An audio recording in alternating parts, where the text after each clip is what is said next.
Oi, gente, gravando mais um vídeo para tentar te ajudar em Mecânica Estrutural 2 da URGS. Aqui a gente vai resolver uma questão que eu comentei no vídeo anterior, que daria para resolver sem resolver as equações de equilíbrio antes. Então, a gente vê que é uma questão de equação de linha elástica, pede a deformação e rotação no ponto C, mas a gente não tem um apoio no ponto C, e isso vai fazer com que a gente não precise calcular as equações de equilíbrio. Então, eu vou resolver de um jeito que é um pouquinho diferente, mas que funciona também para resolver esse tipo de questão, tá? Então, vou fazer aqui, lembrando que a gente não tem uma carga contínua em todo o segmento de barra, então a gente precisa de mais de uma seção. Nesse caso, a gente vai precisar de duas. E aqui eu vou chamar uma seção 1 aqui e uma seção 2 aqui. Se eu não quiser fazer as equações de equilíbrio, que eu vou encontrar VA 20 e momento em A aqui 100, nesse sentido, né, segurando a barra, eu venho sempre da direita. Então, eu vou fazer desse jeito. Vocês podem tentar vindo pela esquerda e tem que chegar no mesmo resultado, tá? Então, eu vou fazer aqui uma seção, começar pela seção 2, já que eu tô vindo pela direita. Então, vou fazer.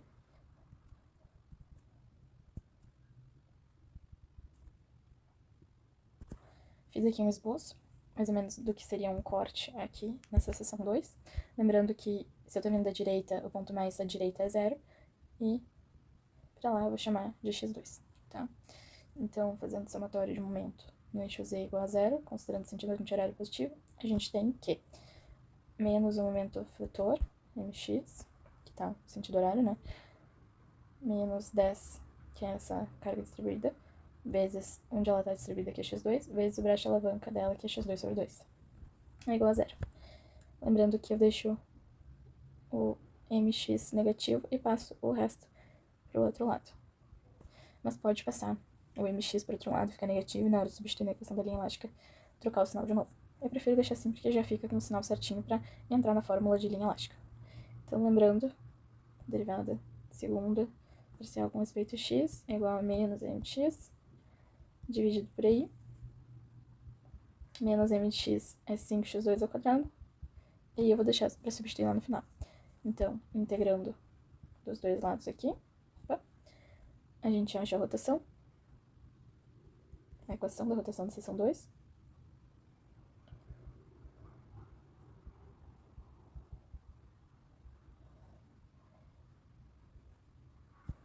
Integrando de novo, a gente tem a deflexão.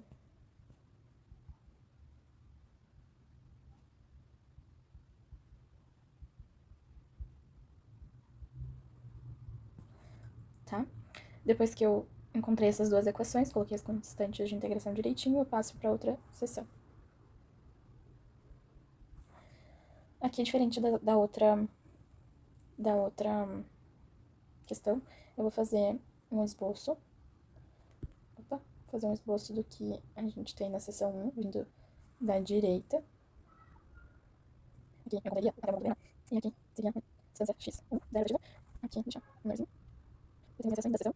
E o que a gente pode fazer, tá? A gente pode interpretar esse pedaço da seção 1 como sendo uma barra de B até a seção 1 também, né? Assim.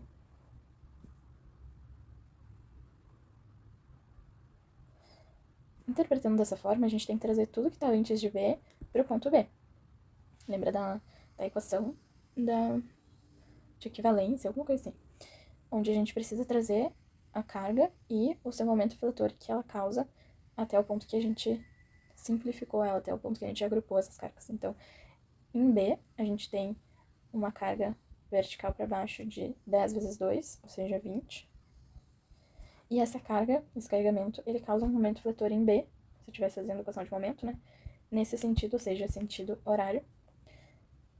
De quanto, né? É 10 vezes 2, e o braço de alavanca é metade de 2, que é 1. Então, de 20 também. Por que a gente faria isso, né? X1. Por que a gente faria essa outra simplificação? Essa simplificação dessa seção 1? Porque quando a gente for fazer a integração, a gente, ao invés de fazer a integração de 0 até 6, de 0 até 6, a gente faz uma integração de 0, considerando 0 no B, até 4, tá? Então, vou considerar aqui o ponto B sendo o meu zero na seção 1, e esse intervalo aqui é de 0 a 4, tá? Lembrando que aqui na seção 2, esse intervalo vale de 0 a 2. Ou de C até B, né?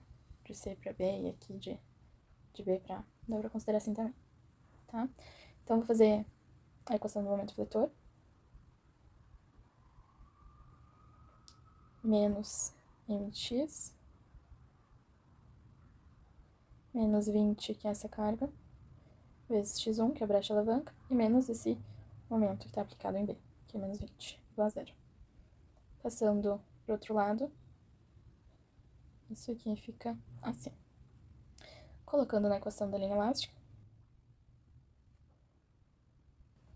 integrando, a gente tem que a rotação na seção 1 é dada por 20x1 ao quadrado sobre 2i, que já dá para simplificar para 10, né?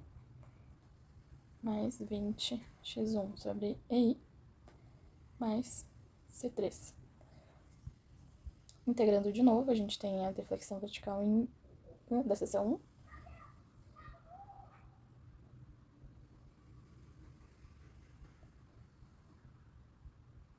Simplificar já aqui. 20 dividido por 2 é 10. Lembrando, depois que a gente faz as equações da rotação e da deflexão, a gente escreve as condições de contorno. O que a gente tem de condições de contorno aqui? Bom, a gente tem um engaste, então a gente sabe que a deformação nesse engaste, e em qualquer outro apoio também, da deformação vertical, né, é zero. Então, vou escrever partindo da seção 1, essa é a condição de contorno, ou condição de continuidade, que a gente pode chamar, né? Continuidade é quando tem os dois, é igual aos dois pontos, mas essa condição de contorno, como vindo da seção 1, no ponto 4, isso tem que ser igual a zero. E se eu tenho um engaste também, eu tenho que essa rotação, 4, também é considerada zero. Por que é considerada zero, né? Se eu tenho essa configuração de barra, onde está engastado numa ponta e livre na outra, isso aqui vai tender a ficar bem próximo do engaste, bem quase reto, e depois deformar ali na ponta. Então, essa rotação, a gente pode considerar ela como sendo zero. E a deflexão vertical nem preciso comentar, né? Já comentei. Escrevendo as condições de continuidade, que a gente pode chamar de condição de contorno também, não tem problema, a gente escreve em que ponto, vindo da seção 1, seção 2, é igual, né? Quais são os pontos que são iguais. Como a gente quer o deslocamento e a rotação em C, o ideal seria a gente fazer uma equação de continuidade que englobasse esse ponto C. Mas a gente simplificou isso aqui dessa forma e a gente viu que não tem nenhum ponto de x, a gente não usa x negativo, então não tem nenhuma distância de x que englobe esse ponto C. Então a gente vai pegar o ponto B para achar as constantes e depois usar essas equações com as constantes encontradas para achar dessa deformação e essa rotação. Então, considerando a condição de continuidade no ponto B, a gente tem que a deflexão vai ser igual, tanto vindo da seção 2 quanto da seção 1. Então, a deflexão na seção 1, quando x é igual a 0, a gente está no B. E na seção 2, a deflexão, quando x é igual a 2, a gente tem esse ponto B. Então, vindo daqui, chega no 2, chega no B. Vindo daqui, que foi onde a gente começou, o 0 é o próprio B. Isso que está querendo dizer. A rotação, nesse caso, como eu tinha falado na questão anterior, do vídeo anterior, vai ser a mesma, porque isso aqui tá fazendo assim. Então, essa rotação e qualquer outra rotação, elas têm o mesmo sentido, que é um sentido horário. E isso que influencia no sinal negativo ou positivo das duas. Se eu tivesse um apoio em C, isso aqui faria assim, nem na questão anterior. E esse sentido de rotação, de giro, para eu medir essa rotação, eles seriam contrários. E daí por isso que a gente colocou o negativo ali no vídeo anterior. Mas aqui é igual. Então, a gente vai escrever aqui a rotação de 1 quando x é 0, que é o ponto B, é a mesma rotação de 2 no ponto x igual a 2, que também é o ponto B, tá? Então, utilizando essa condição de contorno, Deixa eu dar um zoom aqui. A gente pega essa equação de cima, substitui o x por 4. O EI, ele deu na questão como sendo 30.000 kN. Então, eu vou colocar 30.000.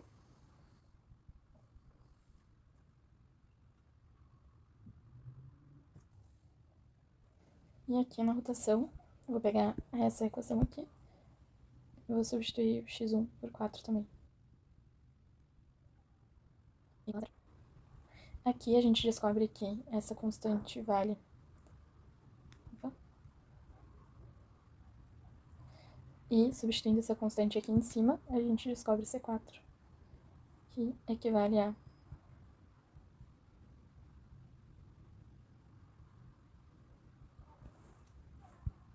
Depois que a gente descobriu essas constantes, a gente pode substituir elas nas equações e utilizar as condições de continuidade. Então, vou pegar aqui a primeira condição de continuidade, pegar a equação. Eu vou simplificar aqui, porque em todos os valores de x1 a gente vai substituir por 0. Então, tudo que tem x1 eu não vou colocar. Então, vai sobrar só C4 na deflexão de 1.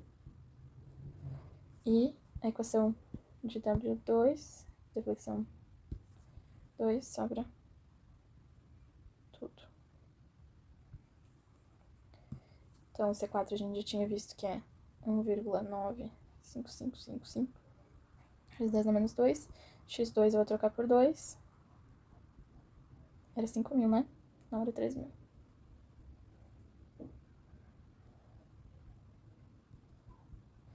E, utilizando a outra equação da continuidade, a gente tem essa rotação aqui, equação de rotação, que eu vou substituir todos os valores de x por 0, x1 por 0, então esses dois termos somem e sobra só C3. Na equação de rotação do rotação 2, não some nada. Substituindo aqui, isso aqui é menos 0,008, x2 é 2, EI é 3 vezes 10 na 4, e C1 a gente pode descobrir já. Então, C1 a gente tem que vale menos 0 na menos 3. Descobrindo C1, a gente pode colocar ela aqui e descobrir que C2 vale 3,62 vezes 10 na menos 2. Descobertas as constantes, agora é só substituir nas equações e calcular esse deslocamento C. O mais interessante é a gente pegar a seção 2 e fazer x igual a 0, porque fazendo x igual a 0 a gente tá no ponto C. Então, eu vou pegar as equações aqui. E quando a gente substitui C1 aqui,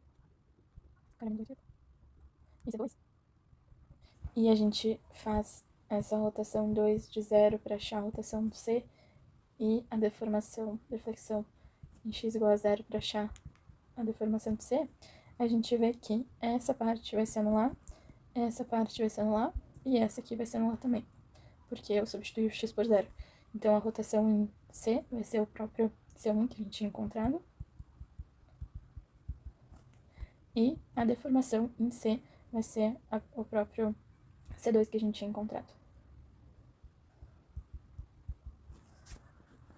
Lembrando que pode passar para centímetro. Isso aqui ficaria uma deformação de 3,62 centímetros e uma rotação aqui em radiano. Certo? Era isso. Eu acho que eu posso trazer mais um vídeo onde esse intervalo de integração vai ser necessário, onde a gente usa de 2 a 6 o intervalo de integração, que a gente tinha comentado. Mas sobre essa questão era isso. A gente não precisou fazer as equações de equilíbrio e conseguimos encontrar as rotações, as equações que descrevem as rotações nessa barra com a equação da linha elástica. Espero que vocês tenham gostado e curte e compartilhe com os colegas. Tchau, tchau, até mais!